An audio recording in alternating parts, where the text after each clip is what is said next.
Welcome, welcome. Yep, it looks like we are live. Welcome and happy Friday. And I am so excited about this interview. I kind of left some teasers you guys saw this week that Anthony is an old friend and a customer, and he was telling me about what he's doing. And I kind of looked at him like, remember the old, what you talking about, Willis?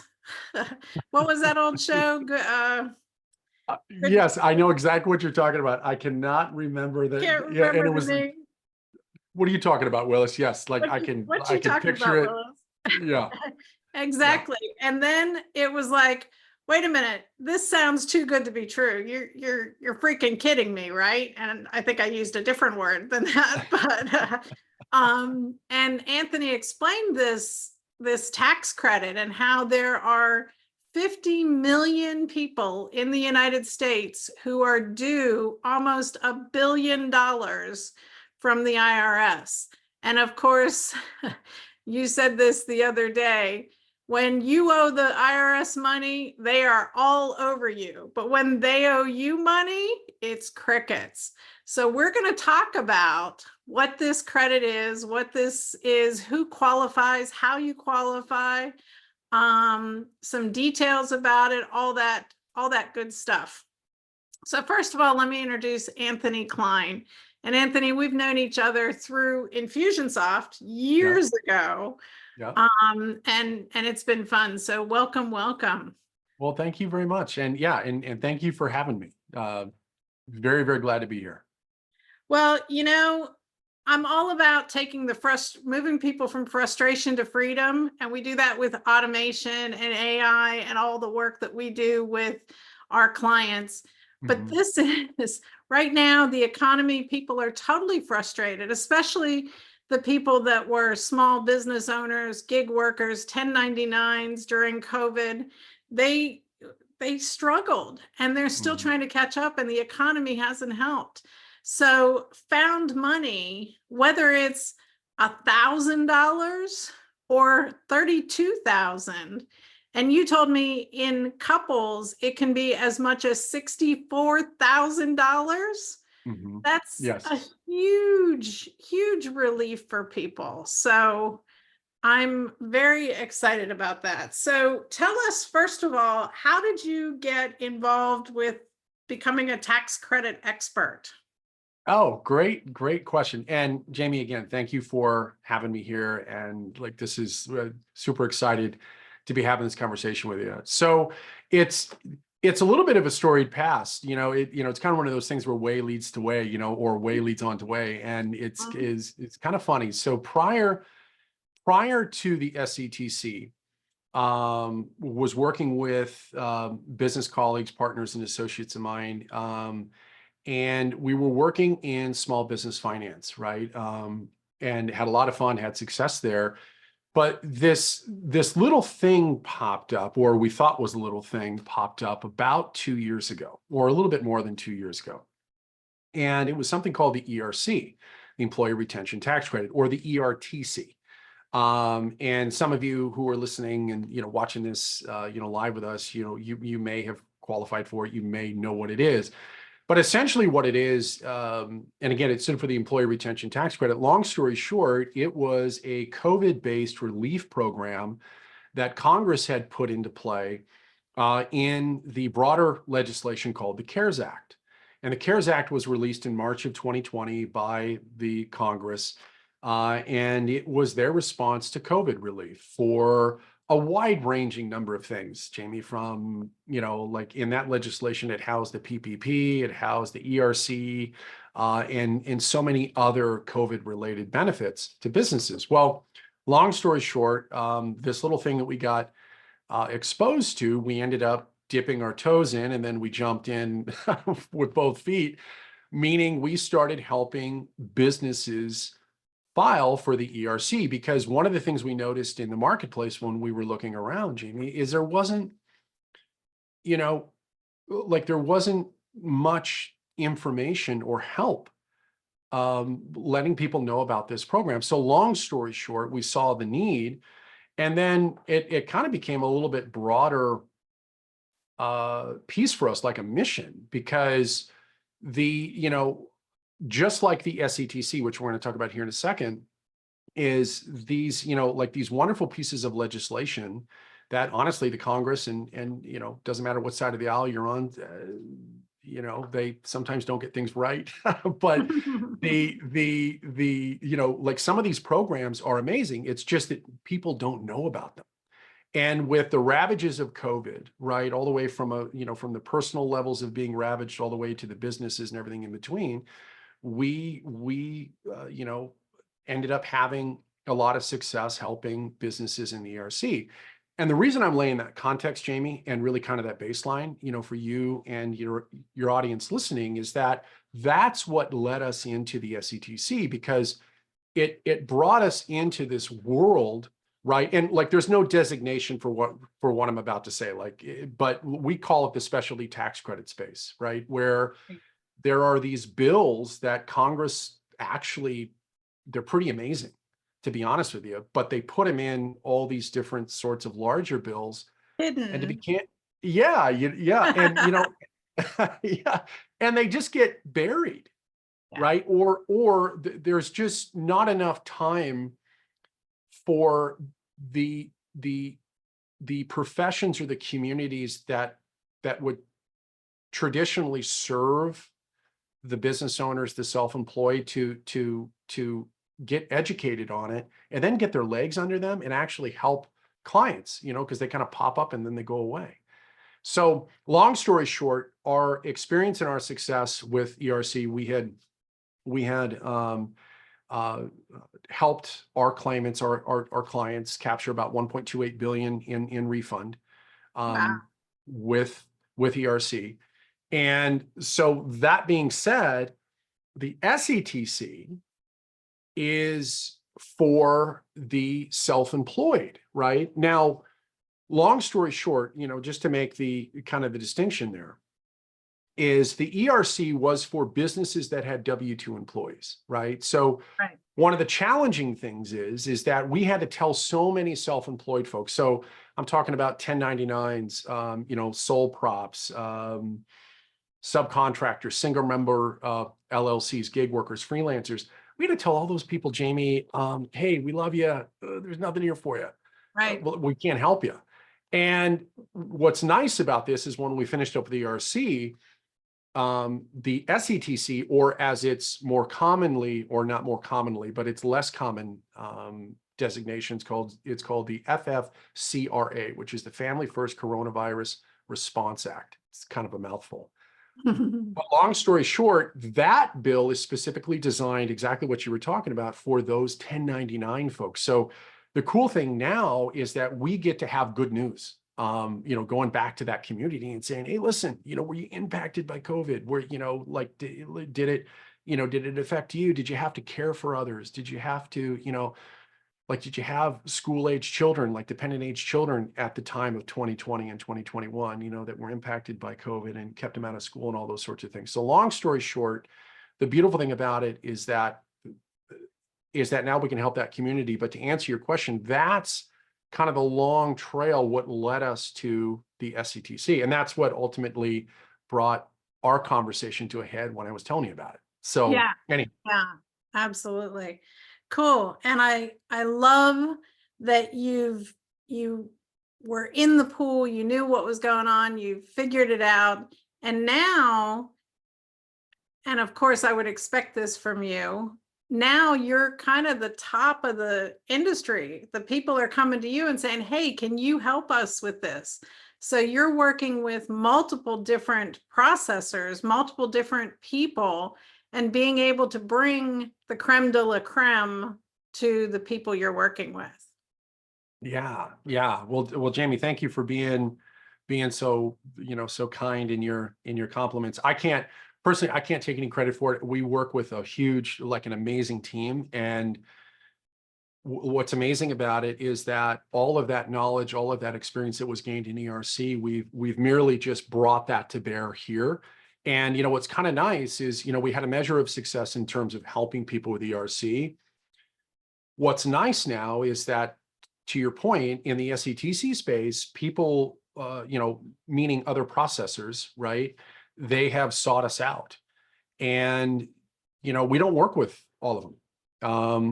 Any of the major SETC providers in the space, we have either worked with and or been in deep talks with them, and, know their process, know who they are, know how they run their operation. And so, long story short, it's given us, to your point, the ability to align our clients with literally the best. And it's exciting, because not only is it amazing that you can help somebody, Jamie, like, as because you've talked with clients and stuff, you're helping them with the credit, but you also know that that you can feel confident and feel at peace that, hey, listen, they're literally being cared for, right? Because when we're talking about the IRS, you want to make sure that your T's are crossed and your I's are dotted, right? This isn't something you just kind of go and go, fraud hey, is, yeah. right? Right. Yeah. Where you're like, hey, we got it about 92% right. Well, that last 8% is probably the most critical. So no, and to your point, it's been humbling, and it's been a blessing. But yeah, we're trying, just like with ERC, shout from the mountaintops to literally help as many people, because we talked a little bit about this before we got on the call, just how damaging COVID was, right? And what's funny, because like both of these programs relate to like the business owner, right? The entrepreneur, the can-do attitude, can-do spirit, go through the muck and the mire, just keep pushing, going. And it's amazing how we can forget how damaging those times were, right? I mean, we definitely feel, some of the scars of it, but it's like, well, we just did what we had to do and we got through. And that's awesome. Amen to that. But these tax programs, the SETC, just like the ERC, these aren't handouts. No. This is something, it's a returning of taxes that you've already paid. It's essentially the US government saying, hey, thank you for making it through it. And here's essentially, for lack, and this isn't the technical term, but here's your money back. Right. So it's not only is it exciting, but it's fun, because you're putting people in a position to win.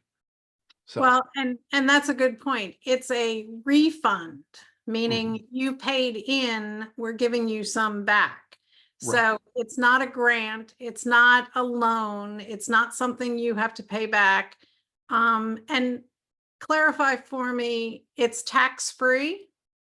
Yes, correct. Yeah. So because it's a credit, so it's not viewed as taxable income. So so it's a win-win for everybody. That's a good thing. All right. So, and I got a whole list I put together of questions for you. So you see me up here, and as I you're knew you talking, would. I'm jotting down additional, like, oh, there's a point I want to think. So I'm dropping them in here. So, and by the way, guys, we have Michelle is watching the live stream. So on Facebook. So if you have questions or thoughts, go ahead and drop them in there, and we'll come to them when we're done. And we're going to try and keep this within 20 to 30 minutes. I don't want it to go too long for everyone, but I want to make sure. So you alluded to there's 3 parts of the bill. So can you give us a little more details on what that is and who qualifies for it, what the qualifications are?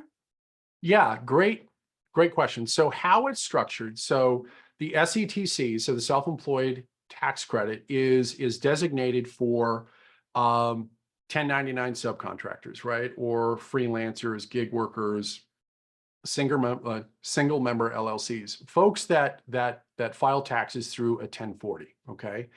And Were there any special schedules, Schedule C, Schedule SE?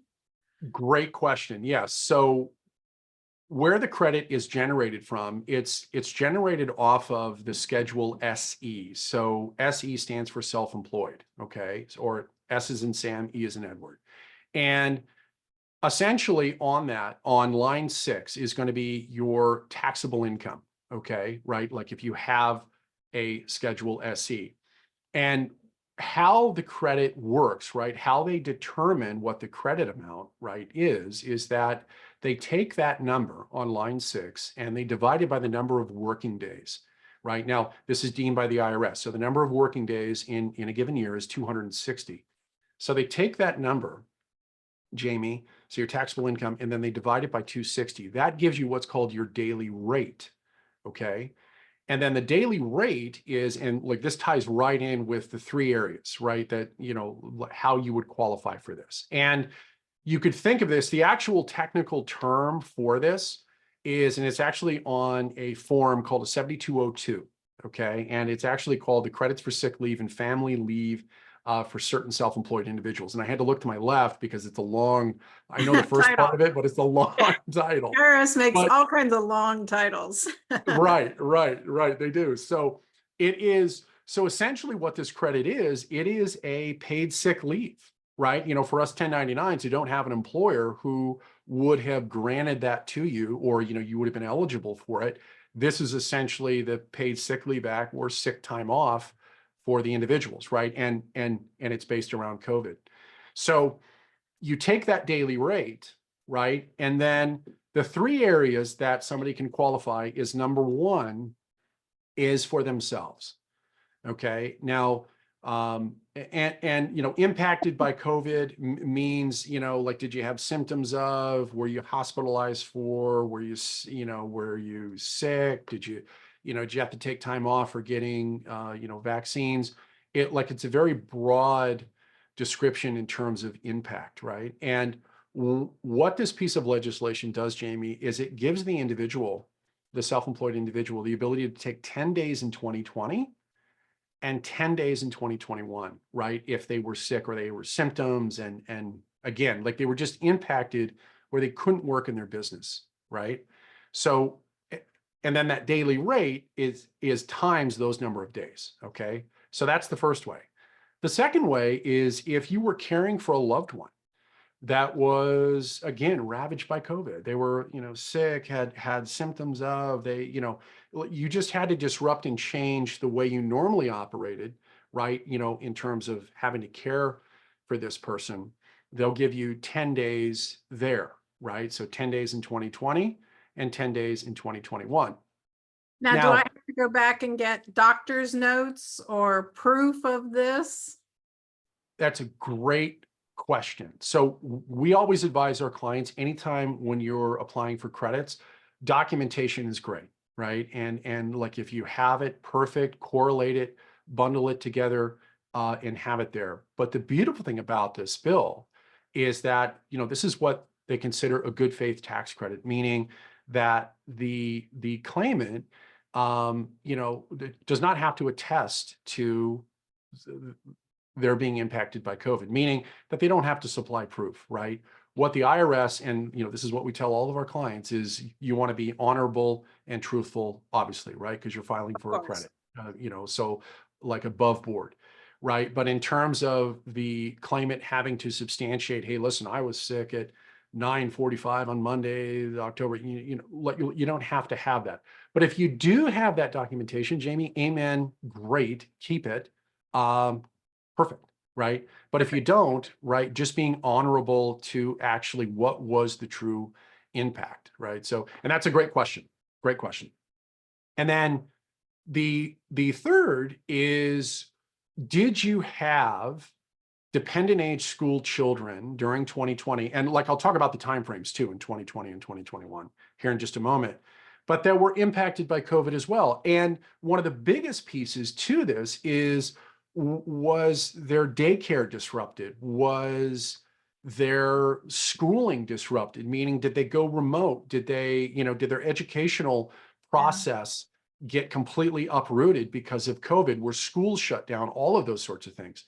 Jamie, those are that, you know, for people that had, you know, the self-employed who had school-age children during this is like a huge portion of this credit, because in 2020, they give you 50 days to count towards in 2020, and then 60 days in 2021 for a total of 110 days.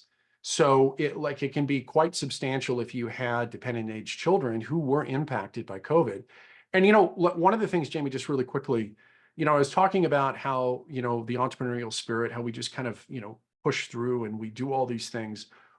One of the things is we'll have people ask, well, yeah, all that stuff happened, Anthony, but, we just mustered up, we just got it done. So, I don't know if we'd qualify.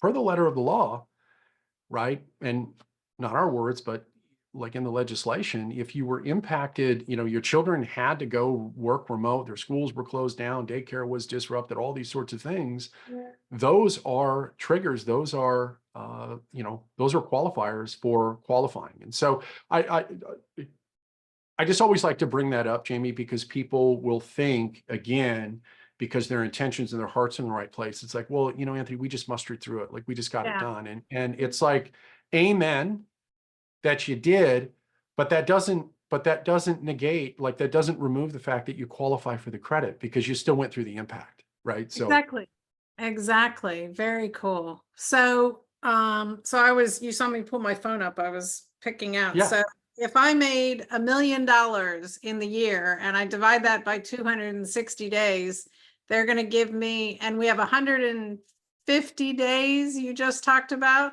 So yeah. am I taking $3,800 and multiplying that by 150 days? Is that how I get my credit? No. So, no, no. So it's I was going basically to say. yeah. No, I mean, yeah, like that would be amazing.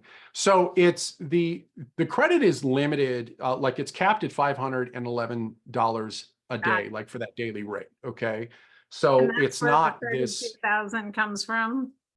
what, say that And again, I'm sorry. that's where the 32,000 comes from.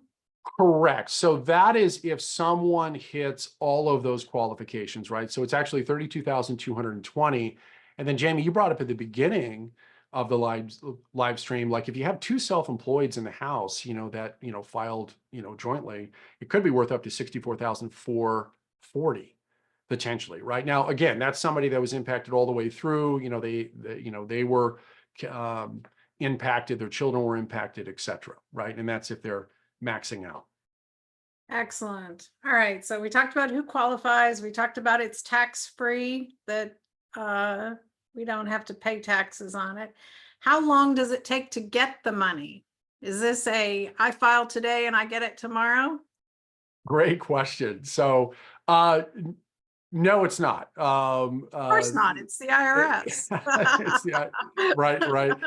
So,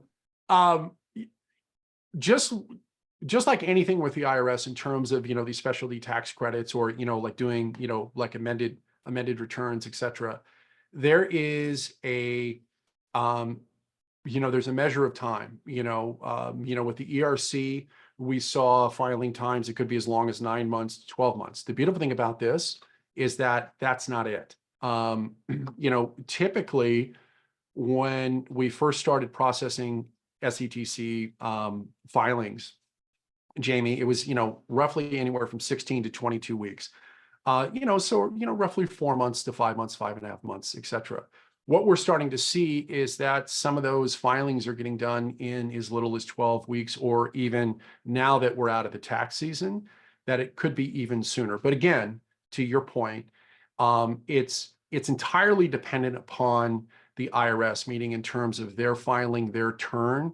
But, the beautiful thing about this is that this can be had in as little as what we're seeing 3 months, right? And it could even be sooner, at the maximum of 5 months. Excellent. Now, what is the process for somebody that comes to you as a potential client and says, "Hey, Anthony, tell me how I get my money. Where's my money?" Right? Wasn't that Cuba Gooding and Tom Cruise? Show me the Right. money. Right. Totally. So it's actually really streamlined and has really been simplified. So, uh, you know, roughly 50 million self-employeds are potentially eligible for this, right? And there's been less than 5% who have actually filed for it. The reason being for that, Jamie, and like this ties into the process or rather your question about the process is not because they don't want it. Literally, 100% of the people we talk with are like, yeah, I mean, if I'm eligible for something, I would love to take it.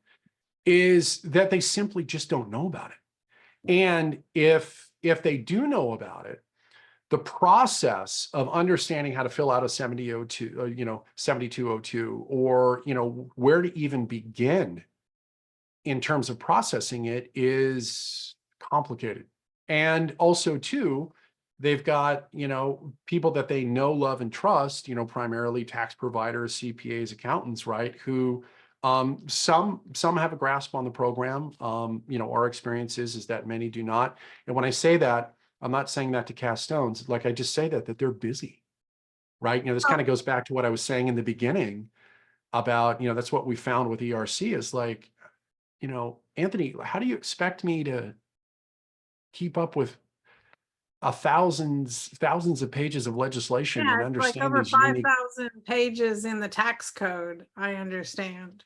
Yeah. So long story short, that ties into your question. And the reason I bring it up is that we've simplified all of that. So essentially, somebody comes to us, we have a simple application process that does, walks through, gets some simple information, does an initial estimate. And then our proprietary software that we work with our providers on literally walks them through, collects that information, and then pulls the transcripts directly from the IRS. So we're pulling the known data that the IRS has on the claimant, right? So we're not asking for anything. We're not guessing at anything. It's literally, and this, Jamie, is where the compliance piece really comes in, but is we're pulling that. It generally takes anywhere from 24 to 72 hours, could take a little bit longer when we get the transcripts back. We then process it, meaning calculate the credit, and then present it to the client, and then allow them. There's just a few simple steps after that where they're authorizing the returns and getting it taken care of for them. So it literally can happen in under a week. The amount of time that someone's required, in terms of walking through the process, 10 minutes maybe. Excellent. And Michelle, I dropped the link for Anthony's process in the chat. If you can drop that in Facebook for me, please. Now, and you were telling me, and I love this, literally start to finish. You even have a QR code that you give them? Yes. Yeah.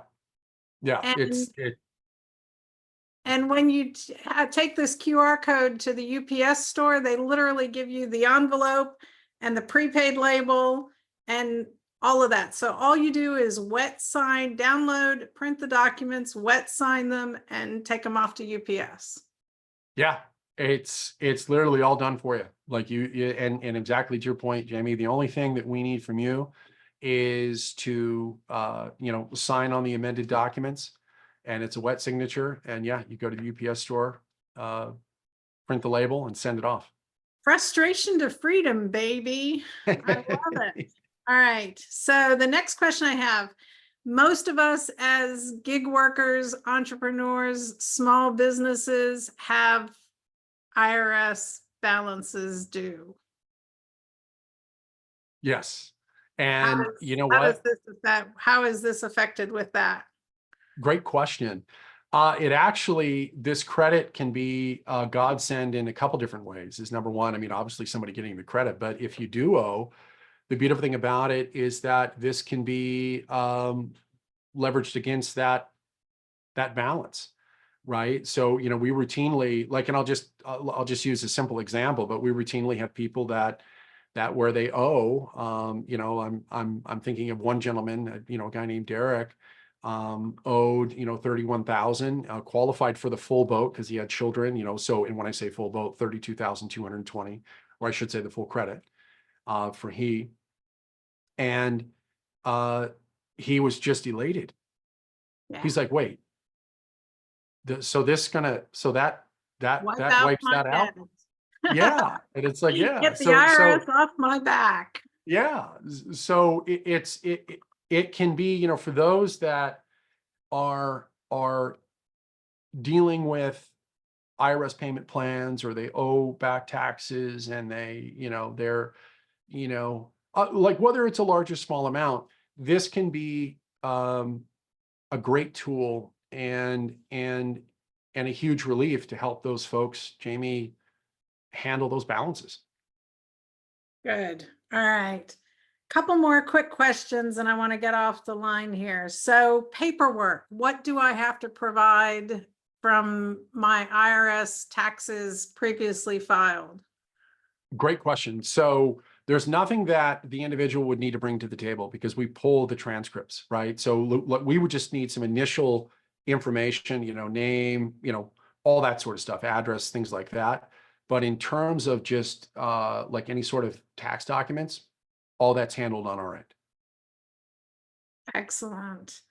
And you guys are doing all this work. I assume you're not doing it out of the goodness of your heart. So Correct. what is the fees? How does that work? Great question. So the fees are, we work kind of in the same way that a lawyer works. So meaning we work on contingency, right? So we only make money like when you make money. So in the industry, like when I say industry, meaning SETC, you'll see there are companies out there that, charge 25 or 30%, right? Our contingency fee is only 20%. Fabulous. Mhm. So you found a chunk of money for me and I'm going to get 80% and it's going to take me 10 to 15 minutes to do it. Yeah, you know what? I've never had anyone said it just like that, but yeah, that's that's what it is. Yeah, So that to me is brilliant. Found money. I'm happy to share some of the proceeds of money that I didn't even know I was getting. So thank you for that. That's just amazing. yeah, Okay. Last question. Because I work with and have a ton of speakers, authors, and coaches who follow me and are probably watching this or will be getting it, many of them have audiences of small businesses, and the 50 million people you're looking for are probably combined in the audiences of the people I'm talking to. yeah. So you have an affiliate program. So tell us a little Yes. bit about that. Yeah, so like this is pretty exciting. So this is where you can participate in other people's rescue. So and also to help yourself, meaning that you can refer folks to us, right? And our team will help those folks that you refer to us to file for the SETC, and help them walk them through the process, help them get taken care of, and you can earn a commission on that. Cool. So the first step is clicking the link and trying it for yourself, seeing what the process is like, and then let me know, send me a DM if you're interested. I can connect you with Anthony and the link to get your affiliate link. Now, one last question that I missed earlier on. Remember when we started, I said, this sounds too good to be true. And in this day and age, we know there are tons of scammers. There are tons of people that are doing things that are not appropriate. How do we guard against that? And what are your thoughts on how we do that? Great question. So, and like this really became relevant in ERC, right? And if anybody in your audience who's hearing this, there was a lot of rumors and a lot of things swirling around of just a lot of companies that just were not honorable, right? They just weren't, they weren't putting the client first, and they weren't, adhering to IRS compliance. And one of the ways that you safeguard yourself, like with SETC, is that you really have to look at like a couple of things. Number one, the compliance, like around like where are they getting the information? right? And so our proprietary process, we're actually pulling transcripts directly from the IRS. Also too, with that data, like how is it secured? Right? Because one of the beautiful things about working with us as well as our partners is that no one touches the data. Like you're in complete control of that, right? And everything is done through our proprietary system that connects directly to the IRS, right? And also too, the only way we would have that level of access is that if we are doing everything to the jot and tittle, like every jot and tittle of Yeah. the IRS The code, IRS right? isn't going to let everybody connect. Correct. Right. Yeah. So in terms of that, you really want to be looking for people that have taken the extra precautions, the extra steps to not only ensure your data, but also a compliant filing, right? Because if somebody's asking you, hey, send me your information, or can you do me a favor? I'm gonna, give me your social and write it down. You may want to Talk to them. yeah. Run far away as fast as possible. Right. Exactly. Yeah. So Good. Excellent. All right. I think that's all the questions I had. Michelle, do we have any questions on Facebook that we want to pass over to Anthony before we let him go? Jamie, currently we don't have any questions from Facebook users. Sure, not a problem. This is live, so we know people weren't necessarily grabbing it at this moment, but they'll see it later. So if you have questions, drop them in here. Michelle and I will be watching it. We'll get them over to Anthony. And Anthony, Chris and I got our refunds. We're very excited about it. So thank you for introducing the opportunity. Again, it's found money. And here's the last question I'm going to ask to the entire audience. If Anthony helped you find $1,000 or $32,000, what are you going to do with it? yeah, great question. Yeah. Isn't that fun? What are you going to do? Yeah, what are you going to do with it? So make it something fun. I mean, there's lots of bills to pay. You can get those taken care of, but do something fun. I'm going to Disney World, right? I love it. What's the exciting thing? Yeah. Excellent. Well, Anthony, thank you for taking time today. And by the way, I love the whole Miami Vice Friday thing. Yeah, thank you. Yeah, thank you for being so accommodating. Like, and you told me, hey, like it's fine because I was going to change, but you're like, no, keep it. So it's Friday. Enjoy. So. Yeah. Excellent, guys. I'm so glad. I know we went a little long, but there was lots and lots and lots of good information in this. Anthony, thank you for bringing this to people's attention and for doing what you're doing, because so many of us would not have known about it. And you're just a big old gift for all of us. Oh, well, thank you. Well, thank you very much. It's the team and yeah, we're on a mission. And we want to help. Literally, we have a mission to help over 1 million self-employed folks. And so, hopefully some of the beautiful people, wonderful people in your audience are those are the people we get the privilege to help. So Looking forward to it. Thank you. And have a great rest of the day. Have a great Mother's Day. I know, I tell you guys all the time on videos, don't date it. Well, this is dated. Oh, speaking of dates, actually, one more question. How long do we have to make this happen? Good question. I was actually, I was waiting for you to ask me. So the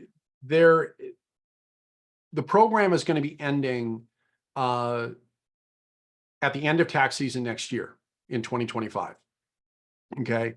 So April 15th, there are some changes that are going to be happening here by May 15th or May 17th, right? Because there was an extension on the tax year and all of that, where there are going to be some things that are going to be changing and potentially going away with the tax credit, which could have an implication in terms of how much is available, right? And that's, all the more reason why you owe it to yourself to look into it.